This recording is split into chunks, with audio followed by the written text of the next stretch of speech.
Russia making it easier for Vladimir Putin to use nuclear weapons due to, quote, Western actions related to the war in Ukraine, a top Russian official telling that to state media. This is Ukraine's President Zelensky acknowledges a, quote, most difficult situation in the eastern part of the country where Russian troops continue seizing territory amid Ukraine's ongoing incursion into Russia. Fred Pleitgen is out front. Monday morning, right before dawn. A massive barrage of Russian missiles targeting Ukraine's capital. Air defenses able to shoot down most of the incoming rockets, but some clearly impacting inside the city. Russia attacking Ukraine's largest cities just as millions of children were set to go back to school for the first day of the new term. Tonight, the explosions were very scary. I quickly ran to the bathroom. I could even feel the breeze from the impact of the explosion. Ukraine continuing its own incursion into Russian territory in an effort to force Vladimir Putin's army to move units away from other front lines. And now, for the first time, CNN has obtained exclusive video showing how the Ukrainians first penetrated Russia's border. Elite mine-clearing teams secretly infiltrated and blew up minefields in the heavily fortified border area, clearing a path for the troops to get through. But Ukraine remains both outmanned and outgunned in most areas, increasingly relying on drones to level the battlefield. We visited the FRDM drone firm as they tested their new Octocopter attack drone. Already carrying mock bombs, it's RPG shot, dropping them accurately from heights around 250 feet above ground. Realizing the enemy's advantage in terms of numbers of people, we cannot risk people, he says, so we are working harder to have even better drones. The drones, a major factor on the battlefields where Ukrainian forces are currently trying to stop sustained Russian advances in the east of the country.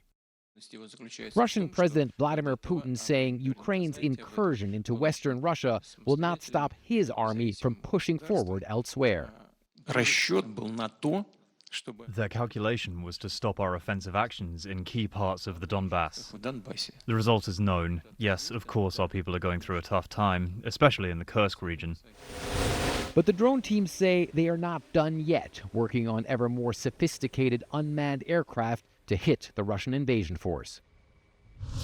Fred Pleitgen is joining us now from Kyiv. And Fred, Putin just said in your report that his offensive in the east is not slowing down. What do the Ukrainians say? You know, Brianna, the Ukrainians have acknowledged that one of the reasons why they sent their forces on that incursion into Russian territory was to try and make the Russians redeploy their troops from some of the front lines where they're putting the Ukrainians under pressure. And Volodymyr Zelensky, the president of this country, he came out today and said, yes, the Pokrovsk front is one of those places where they want to try to get the Russians to redeploy forces away from there and possibly towards the Kursk region. Now, Zelensky said today that he believes that that is something that still could happen. But at the same time, he also acknowledged that right now, for the Ukrainians, the most difficult front lines are in Toretsk, which is the area around Bakhmut, and of course, Pokrovsk as well. Brianna? All right, Fred Pleitgen, thank you so much for that report. Russian airstrikes have killed 3 people in Ukraine overnight. 2 of the victims, a mother and her 8-year-old son, were killed in Zaporizhia when a missile hit a hotel complex. 1 man was killed in the Dnipro region. Ukrainian officials say they shot down dozens of Russian drones. These new deadly attacks come the day after another wide-ranging Russian air assault, which wounded 4 people on the day Ukrainian children returned to school for a new term. Salma Abdelaziz joins me now live from London. Good morning to you, Salma. So what more can you tell us about these overnight strikes? Yes, so as you mentioned there, Rosemary, yet another barrage of missiles and drones fired by Moscow towards cities and towns across Ukraine. It is this week that children began returning to school. So it is amid that environment that these explosives are raining down. The latest victims of this Russian assault is a family in Zaporizhia that were staying in a hotel, a mother and child, an 8-year-old son killed, a father and daughter now wounded and in hospital. And as this assault comes in, you have to remember that there was a major uptick in Russia's attacks towards Ukrainian civilian infrastructure just a few weeks after Ukraine entered Russian territory with that surprise assault into Kursk. The stated goal of that, Ukrainian officials say, was to divert Russian forces away from areas where Ukrainian troops are outmanned and outgunned, particularly in the Donbass, a strategy that so far President Zelensky admits has yet to play out on the battlefield. Take a listen. Yes, the Kursk operation is fulfilling its tasks. It is going according to plan.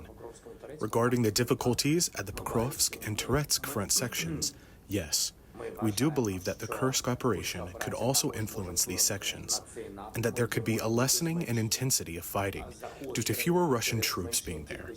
However, as of now, we see that it remains difficult.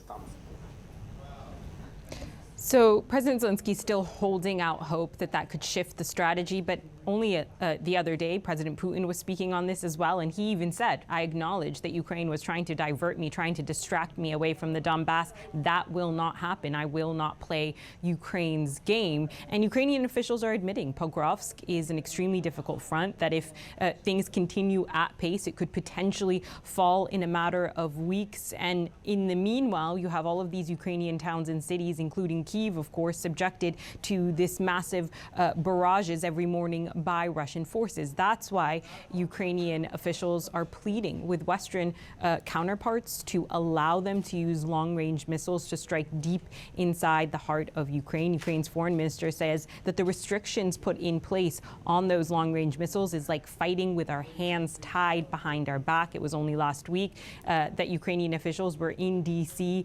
Pleading with the White House again for those restrictions to be lifted. But for the U.S.'s part, they believe that this strategy, the long-range missiles hitting deeper into Russia, will not necessarily shift things, that valuable assets are too far from the range of those missiles. Still, Ukraine continues that strategy just in other ways. They carried out their largest drone strike on Russia since the beginning of the conflict over the weekend. President Zelensky very much focusing on hitting Russia on Russian territory. Salma Abdelaziz joining us live from London. Many thanks for that report.